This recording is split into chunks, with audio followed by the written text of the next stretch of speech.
My name is Shay. I'm an advisor here at ITA.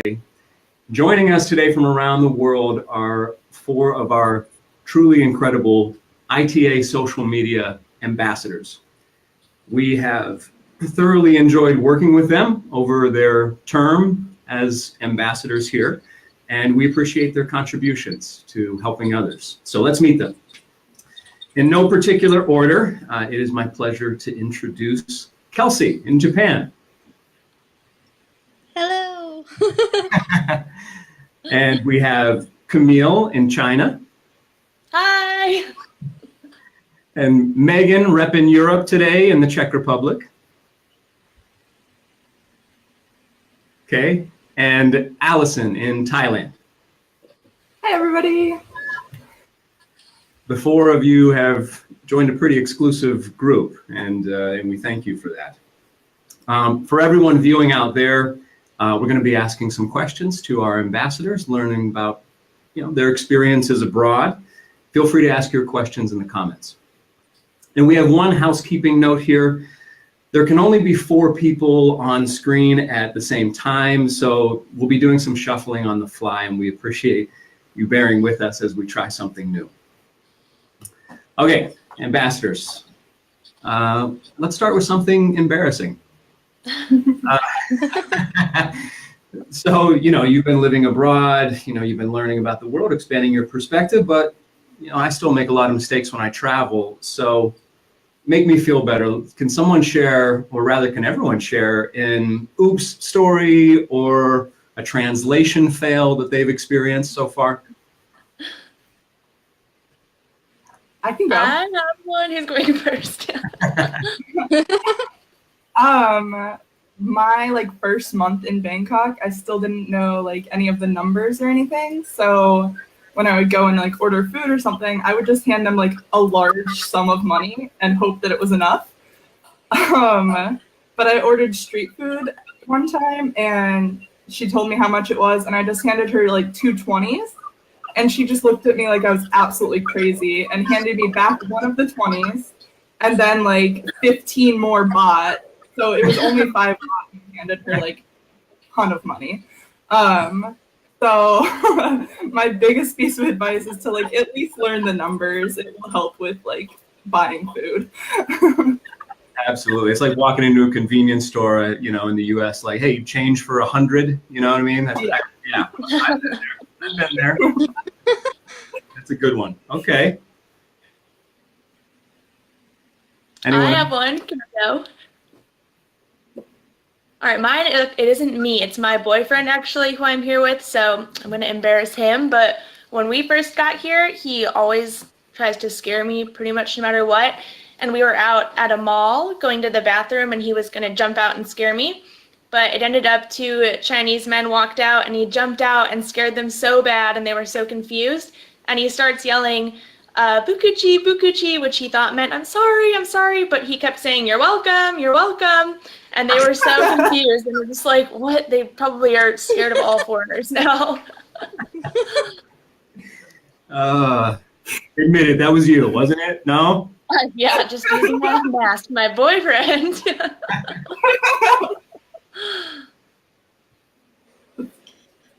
Anyone I else? have one too. Yeah, please go ahead. Well, I guess I sometimes get nervous using chopsticks here, because Japanese people are very polite and they're very strict about their chopstick etiquette. So I was nervous one time and I was trying to pick up a big piece of fried chicken with chopsticks, and I don't know what happened, but I fumbled and the fried chicken went flying over to another table. So that was pretty embarrassing. I think that's ambitious, picking up a piece of fried chicken. Yes. I don't even think I'd try that. I get it.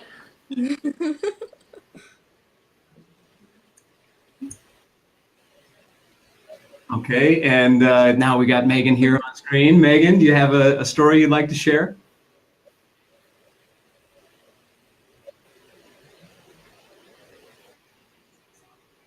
And I know she's telling a great story right now, but unfortunately we can't hear her. Now this is the beauty of live TV.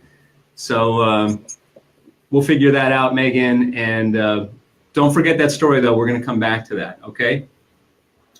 So, okay, so you've been abroad now for a little while. I mean, kind of along those same lines, you know, we go in, you know, to travel with an idea of what to expect, but then of course there are surprises and that's part of the adventure. What's something that caught you off guard? And in no particular order, feel free to just chime in.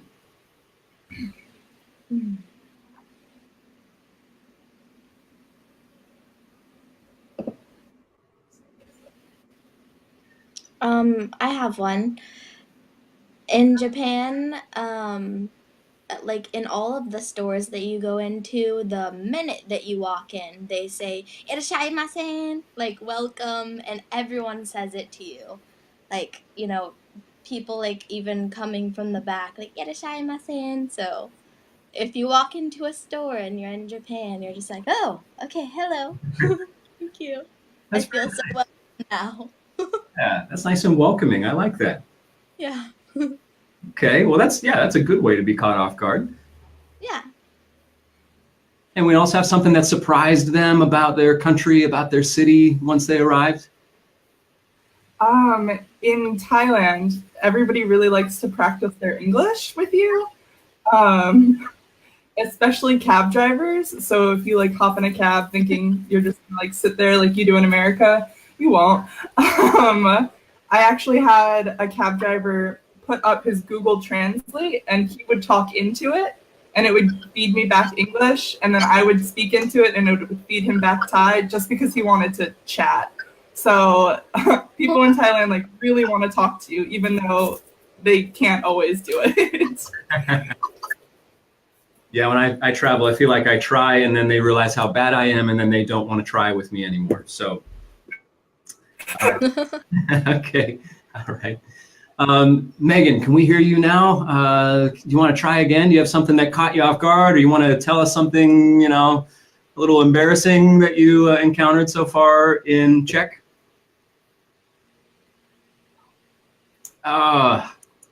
Sorry, we still can't hear you. So we're going to keep you here on deck and figure that out. Anyone else want to share something, you know, that caught them off guard?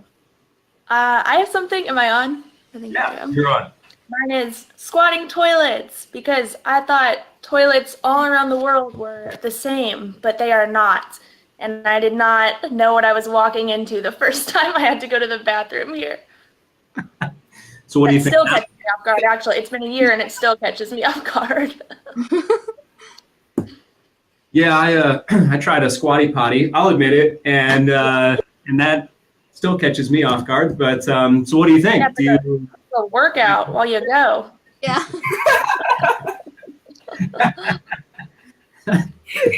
Agreed. Yeah, you guys know. Yeah. So do you think you'll continue, you know, that approach once you get back to the U.S.? Go back home? Maybe. I don't know. Maybe it's better for you. I don't know. I guess no one would know. Well, kind of, you know, along those same lines, maybe you come back, get a squatty potty. I don't know. But if you could bring a lifetime supply of something back home, what would it be? And Camille, or I'm sorry, Megan, why don't, if you don't mind starting us off with that question. Do you have something, do you have a life supply you'd love to bring back with you? We're bringing you back here into the session and we're really hoping we can hear you. Okay, all right. Well, we'll try again later. I'm so sorry about that. Allison, let's move to you. Something lifetime supply you'd bring back home. What would it be? I know this sounds really weird. I'm in Thailand. And he really loves like the fried seaweed, and I really like it too. So I feel like that would be the most practical thing because we both enjoy it. Absolutely. and it's like very low, like it fills you up and it's very low calorie. It's a really good snack. You should definitely try it. I was a little weary to try, fried seaweed when I first got here, but it's a good snack to try. Good, and good for you, right? High in zinc, right? Your natural antibacterial. Yeah, that's. I wasn't expecting you to say that. That's a good one. Okay. All right. Kelsie, what about you? Mochi. Every type of mochi. Yeah. I love mochi. So do you like it when it gets when it's like, super frozen, or do you let it melt a little bit? Do you have a particular way that you prefer to eat it? There's this one type of mochi that I like, and you don't freeze it or anything. It's called warabi mochi, and it's made from some type of plant. But it's so delicious, and you put black syrup on it and also soybean powder. Sounds kind of weird when you say it, but it's really good. Well, I haven't had the privilege to check out Japan yet. What is black syrup? Is that chocolate syrup? What is that? No, it's it's just brown sugar syrup, I think. Well, that sounds good. That sounds better. Okay, good. Black syrup sounded, weird. All right. And who hasn't gone here? I have one. Yeah, Camille. Mine's a food one also, of course. There's like these really spicy peppers here that you can get. I don't remember what they're called, but you put it on like all Chinese food, and I can't find it in America. And I want a lifetime supply of that because I think I like it even more than Cholula, which is hard to beat for me. And I can't find it at home, so I'm taking some of that back. Now, kind of along those same lines, we've been talking about food as something that, would be what you want to bring back. Let's go. Yeah, what is your favorite food? What is your favorite drink? Is it the same answer? Megan, why don't we start with you? Is that your favorite food, or is there another food or drink that you love that you've, acquired a taste for while you're there?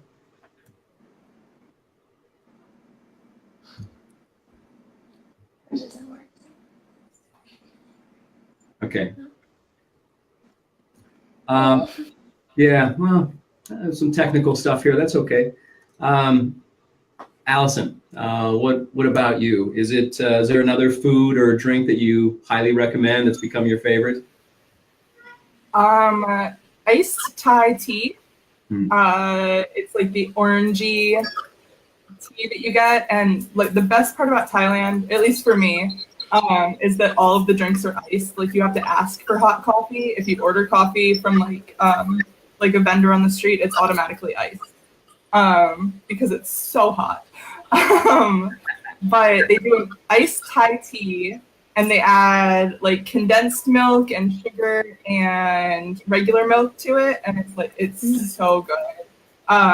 It's very sweet, so if you don't like super sweet things, probably not for you.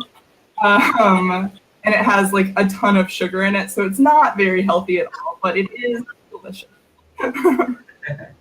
It sounds delicious. It really does, especially on a hot day, right? Kelsie, what about you? Mochi? Is that still your answer? Anything else? Honestly, all the food in Japan is delicious. Where I live, the fruits and vegetables are really fresh, and the meat too. And the Japanese just cook, I don't know, they just cook food, all kinds of food really well. But I do like tonkatsu, which is a fried pork cutlet that they do, and it's really good. Yeah. Delicious. Yeah, that's one of the great things about traveling, right? The food. So just a quick reminder for those of you just joining us, we're chatting with our team of social media ambassadors in Japan, China, the Czech Republic, Thailand. Feel free to submit your questions in the comments section. let's switch gears a little bit. What's the craziest thing you've done abroad so far? I mean, if it's legal, if you're allowed to share it, like to hear about it. Camille, can we hear you now? Do you want to hear something crazy? You're laughing already. What have you done? I don't know. I'm trying to think of something crazy that I've done. I'm honestly trying to think. I don't know. Tyler's with me. Tyler, what's something crazy we've done? I don't know. I can't think of anything off the top of my head. Maybe just, I feel like it's all been crazy for me just because it's all stuff that I'm not really used to. I don't know. I've gotten to like travel a lot, which has been cool. Like gone to the Great Wall was cool. Gone to Bali, but actually, I guess going to the Great Wall was kind of crazy because we tried to go on the very first day that we got here, which it's like, I thought it would just be so obvious how to get there and everyone would speak some English and help us out and like help us get through it. But like, obviously it's China and no one speaks English. So that was pretty like shocking, I guess. It was crazy that we even made it there. We like way overpaid for a taxi, like paid a crazy amount to get there, tried to like translate to the driver the whole time, but he didn't understand and our phones weren't working. So I guess maybe not super crazy, but it was crazy for me the first day that we made it to the Great Wall. Yeah, diving right in. Just a crazy adventure right off. Yeah. Okay. Allison, what about you? Something crazy you are, not legally bound to withhold? Well, I didn't think it was like that crazy at the time, but I'm in Bangkok. I got a plane to Chiang Mai, and I scheduled like the overnight trip at one of the elephant sanctuaries. Mm-hmm. And I kind of just assumed it would be other people like me, like white tourists who wanted to like go hang out with some elephants. So we did the day trip, and it was basically that.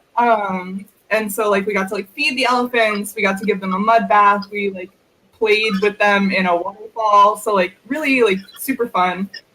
And then everybody else left, and it was just me and a group of Thai people who were there for their company retreat. And we stayed in like this little like village of houses, and I slept in like a little hut with the mosquito netting. The company had brought like Korean barbecue supplies to like do a Korean barbecue dinner, and they invited me to join them. And then the next day they had to leave. So it was just me and the tour guide, and we like went hiking and like went to a few waterfalls and fed some more elephants. And so I expected it to be a little bit more low key, and it ended up just being me hanging out with like a ton of Thai people that I didn't know that barely spoke English for 2 days. 2 days, all right. By myself. So Good for you. I mean, that's the way to do it. Just dive right in, right? yeah, I definitely recommend it. Okay. Kelsie, you've had time to think a little bit. What have you done? Well, I honestly can't think of anything too crazy, but I did get my international driver's license. So I don't know. That's not crazy. That's like a normal thing, driving. But for me in Japan, I never thought I would drive here. So yeah, I guess that's crazy. No, I Your think crazy one made me think of another one. Can I tell a different one? of course, please. She reminded me, speaking of international driver's licenses, I don't have one. And when we were in Bali, we rented like the scooters to drive around. And a cop, like, obviously we're a red flag because we're the only like white tourists driving around on this. So a cop pulls us over and says like, "Where's your license? We don't have it."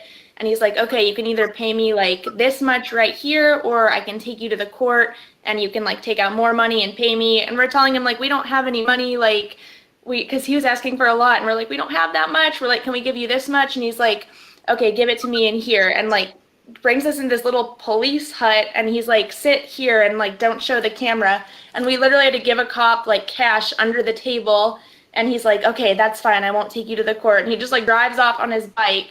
and that was a little sketchy. So good for you for having your international license, because it'll save you some money maybe. And that paid a cop off under the table. Haven't done that in America. Wow. That is a little crazy, and yeah, totally sketchy. What? Now, okay, so the two of you have, driven scooter, car, right? You drive a car, Kelsie, in Japan? Yeah. Okay. Well, how is that different? Tell us more about that. Well, I don't drive one every day. I can just rent a car and do it that way.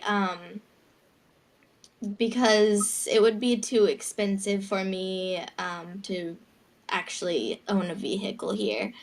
But yeah, driving on the left side, you get used to it like 5 minutes into it, so it's fun. New experience. That's good to know. I've never driven on the left side. I think that would take me a little while. I certainly couldn't do a stick shift on the left side. Oh no. Okay. All right. Well, okay. Well, a few of you have mentioned being, I'm white, and the four of you are all Americans, and we did have a question come in from the audience. What's the local view on being Westerners where you're at, or being Americans? Have you guys encountered that, got a sense of that in your respective countries? Camille, do you mind starting us off, sharing a little bit about the reception based on your background? Yeah, definitely. I think it's kind of varied for me. Like, sometimes it seems like the people in Shenzhen are really used to it, because I think there's a lot more foreigners there than in like rural China, but more often than not, like, I see my picture being sneakily taken, or like just curiosity, I guess. Like, people might come up to you and ask you to take your picture, or they'll just try to take one of you. People will, like, my boyfriend has tattoos, and they'll like touch his skin a lot, or they'll like touch your hair. So I think like the reception, like, they're very welcoming to foreigners and Americans, but they're just confused by it. Like, they've never seen it before, even though I don't know. In Shenzhen, it seems like there's a lot of foreigners to me, but like at least once a week, there's someone who it seems like they've never seen a foreigner in their life, and they're like so curious. So it's been positive, but kind of weird. I have told, being an advisor here, I have told people, be prepared in places like that. You might feel really popular, Like a celebrity, yeah. Right? Some paparazzi. Yeah. Okay. Kelsie, what about you? What do you feel the reception has been? People greet you all the time, but that seems like standard procedure there in Japan. What's been your take? Yeah, it's a little bit like Camille's response, except for Japanese people are very shy. So, they usually won't touch you or do anything like that, but they will say like, oh, hello, or like just make a comment about like your hair or your skin or like your eye color. Like, is that your real eye color? Because a lot of people wear colored contacts here. So yeah, but everyone's very friendly and nice. So yeah. Oh, that's good. That's great to hear. A lot of people have some nervousness around that, which is natural. Allison, what about you? Thai people are very open to just like staring. So they won't talk to you, they won't like come up and touch you, but like they very openly stare as you walk by, or like if you're in the store, the kids will point a lot. I have like the added like thing.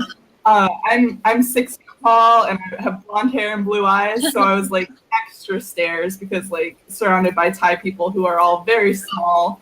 I stick out a bit.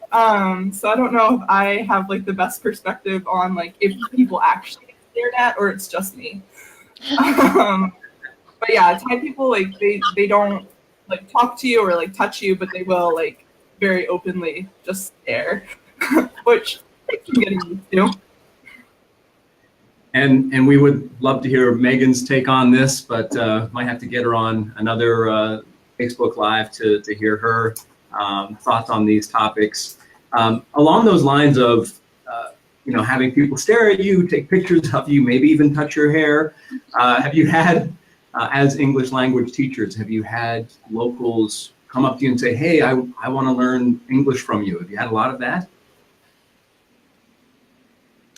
I actually haven't had as much as like I thought I might. I think people might just be like shy to ask about it. I've had more of like my friends or my coworkers ask to learn more English. And then, yeah, I don't know. At the gym, my boyfriend had like a guy start following him around and like later on get his WeChat and ask him like, can you be my trainer? I want you to show me everything. So surprisingly, not a lot of English questions, but more like fitness and other things. Interesting. Okay. Yeah. Allison, did anyone come up to you and say, please help me with my English language? Yeah, I've had a few. It's a lot of like older people will ask. And I've had like a few, like I'll meet somebody at like a meetup and they'll be Thai and they'll be like, oh, like we should be friends. You should help me with my English, which is like nice.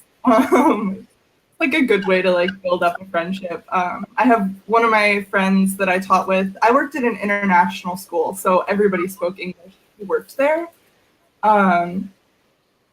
But one of my friends goes to one of the churches, and so a lot of her friends from church are Thai, and they like help each other. So like tandem partners, which is really nice.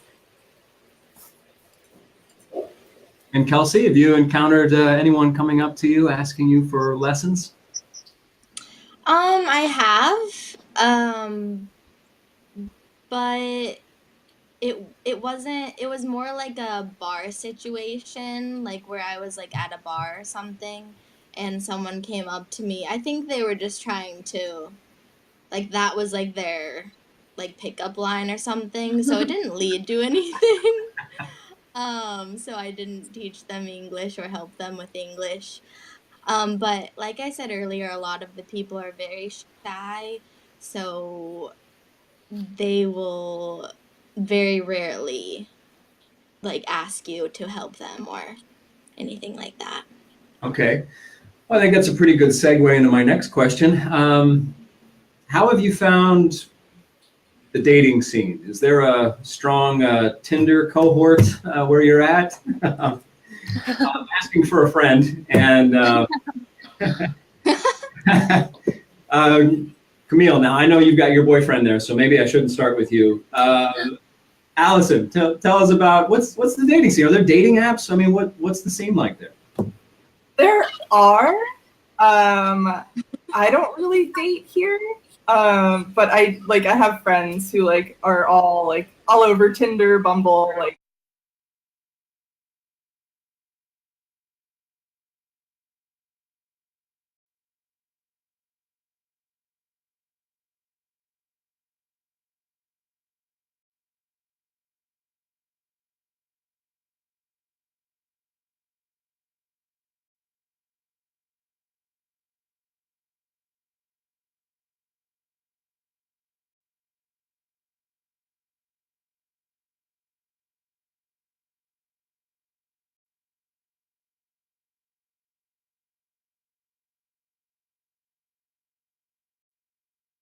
Speak English, so it's difficult.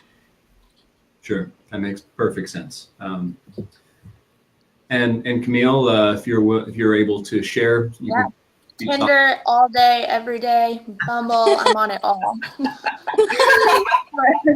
Just kidding. I came with my boyfriend, so no dating for me. But my friends, like, I know through them. There's like every app that you would have in America. There's like a Chinese version of Tinder too. I don't know if it's like, I think there's a lot of Chinese people on the Tinder also. I don't know if it's just like for foreigners to meet each other, but it's just as strong as in America. Yeah. What's the Chinese Tinder? I'm going to write this down. It's called Tan Tan. Sounds kind of like Tinder. Yeah. Cute.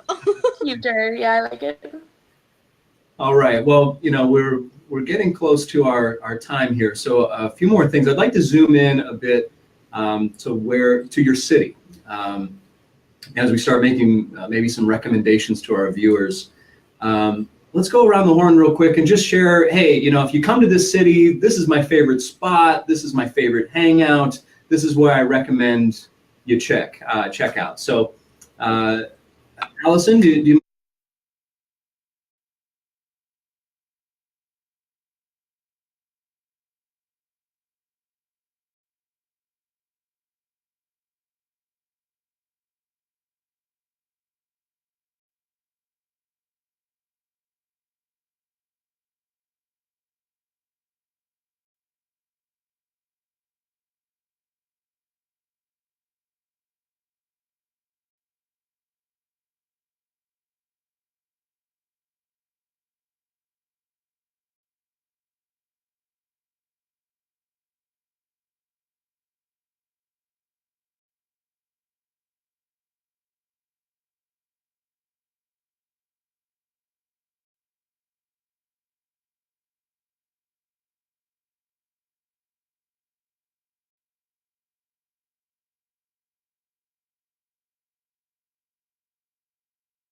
on lore is really nice. Very cool. And Allison, we know you're in Thailand, but for our viewers, do you mind sharing again your city? Bangkok. Bangkok. Yep. All right. Cool. Camille, what's a place you like to go to, or you feel like everyone should check out? I like pretty much chose my city because of the weather. It's really southeast China, and we go to the beach all the time now that it's like summer and it's not too rainy. I absolutely love the beach. There's like 3 pretty close to me within like an hour, hour and a half. And I knew there were beaches coming here, but I thought China beaches wouldn't be like the same as the rest of Southeast Asia, but they're actually really nice, like really clean water, really nice sand. So my favorite part, especially coming from like the middle of America where there's no ocean, no beach, is going to the beach here. Fantastic. I do think that people don't maybe realize that. So that's some really great Yeah, insight. yeah. I didn't realize they'd be this nice. Yeah. Okay. Kelsie, Mochi Bar, where would you where do you recommend going? I'm also like into the nature side. The mountains here are really beautiful. It's so green. Being from Texas, we don't get a lot of rain, so here it's just so lush and green. So the mountains are beautiful, and also, yeah, the beach too. All right. Very nice. Okay. And unfortunately, you know, Megan hasn't been able to access the live, so we'll get her takes on things at another point. You know, we're going to wrap up here. In conclusion, I would like the 3 of you to share, you know, your biggest piece of advice. You know, remembering back to when you were maybe talking to your advisor and this was an idea, you know, and how you made that happen. So if someone's looking to teach abroad, what would be your advice to them? And then in particular, if someone's looking specifically at your country, why, you know, what would you recommend? Why, rather, would you recommend your specific country to teach? And we'll go in reverse order here. Kelsie, do you mind starting off? Sure. Well, first of all, Japan is a super safe country. So if you're coming alone, you should have no worries about your safety. As a woman here, I feel safe all the time, which is very important for me. And Japan is very clean. It's a little bit more expensive than the other Asian countries, but you definitely get what you pay for. In my opinion, coming to Japan, everything's very nice.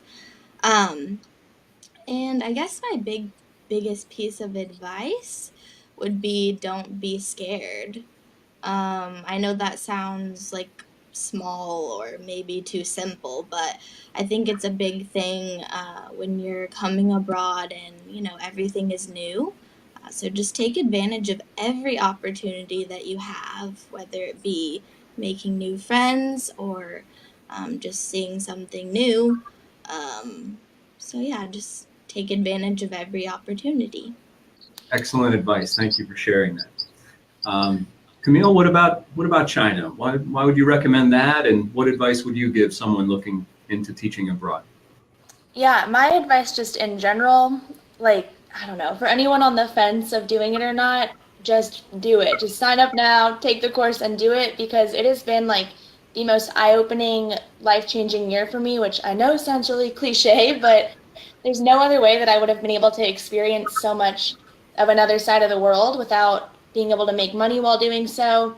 And even just learning how to be a teacher somewhere has been really cool. I feel like I can interact a lot more with like the people there and learn more about the culture. So anyone on the fence for doing it, do it. It has been like, I guess that like my friends had traveled to before and I knew more about.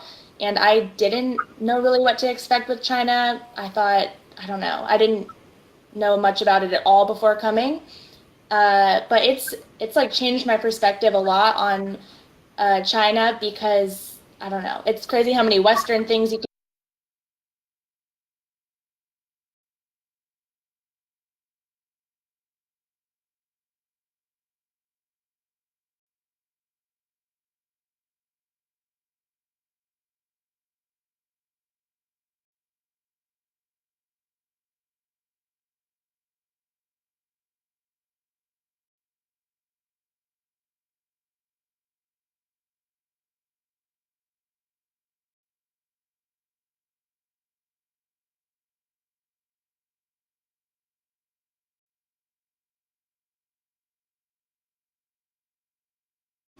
Allison, what about you?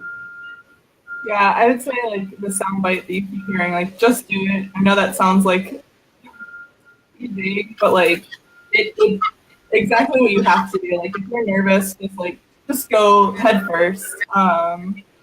You settle right in. Like people are super friendly.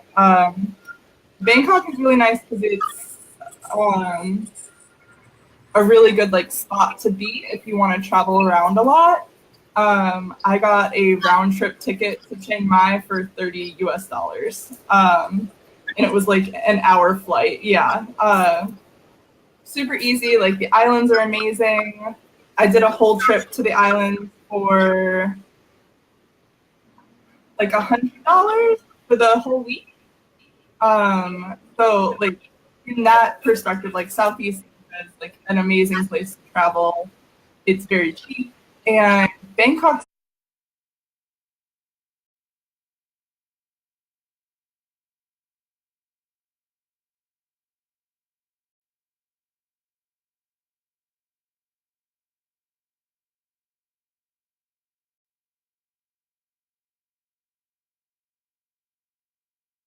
It's so cheap. All of my expenses, like for the month, were probably about $500, including rent, food, internet. Um, so if you're looking to save money and make money, Bangkok's a really good place to be. It's also just a really cool city. It's like right on the river. You can take the river cruise up. There's like lots of clubs and lots of party places to go. There's also like a lot of bars and pubs to just like go drink and relax. It is very hot, so if you don't like the heat, Bangkok might not be the best place for you. But there is a beach that's really close. It's like an hour away, and you just hop on a bus for like $3. So Bangkok has like a lot of perks. But yeah, it was definitely nerve-wracking to get on a plane and go to the other side of the planet. But just if you want to do it, you just have to go for it. Go for it. I agree. I agree. Excellent points, and thank you for the advice, the three of you. I want to thank you, ambassadors. We appreciate having you on board, having you there on the ground, and thank you to all of you viewing.